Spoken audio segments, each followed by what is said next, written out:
اليوم رح نعمل أكلة رز سهلة وطعم رائع ورح تعتمدوها. خلونا نبلش. بالبداية بدي صدر دجاج مقطع مكعبات ومغسل ومنقوع بملح وخل وليمون لمدة ساعة. حميت الطنجرة على النار ورح نزل عليها صدر الدجاج. رح قلب صدر الدجاج لحتى كله ياخد اللون الأبيض. ولما صدر الدجاج أخذ هاللون رح انزل عليه ببصلة صغيرة مقطعة ناعم.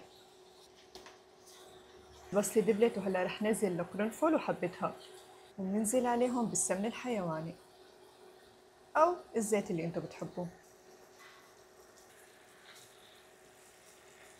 وهلا بنضيف عليه جزر مقطع مكعبات. وفطر استخدموا النوع اللي انتو بتحبوه. ووحدة من العناصر اللي كتير مهمة بأكلتنا الدرة. أما بالنسبة للبهارات فرح استخدم فلفل أسود بهار مشكل وكاري وكركم.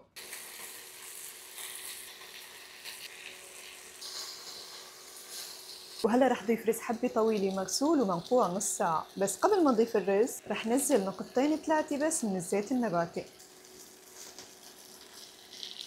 قلب الرز تقليبتين. يا جماعة الريحة يا إلهي. وهلا كل كاسة رز كاستين من المي المغلية. ومنملح.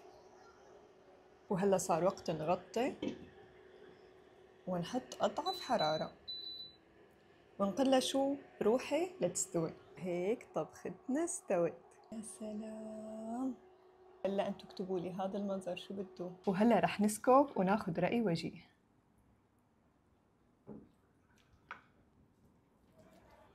أول شي شوف الدجاج. لحظة. أمر رحتي ثانية. هاي قطع دجاج.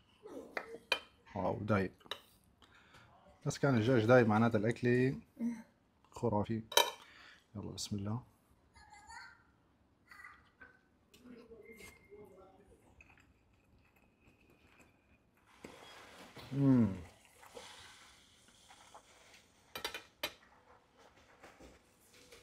الدجاج دايب. اقسم بالله ما عم ميز الدجاج من الدرة من الفطر. دايب خرافي. ما في اي تعليق، عم حاول. خرافي. هي أفضل طريقة لطبخ الدجاج اللي بعمل فيها أنا، لأنه ما بينشف بالمرة وبيدوب ذوبان. لا واو عن جد بضل طري طري كتير كتير كتير وحرفيا بس هيك يا دوب تلقيه بالمعلقة بيدوب فورا. أنا بصحة حبيبي. هيك بيكون فيديو اليوم خلص. إذا حبيتوا الفيديو لا تنسوا تعملوا فولو وتحطوا لايك وتكتبوا لي رأيكم، واكتبوا لي إذا مجربينه وشو طريقتكم فيها. بحبكم.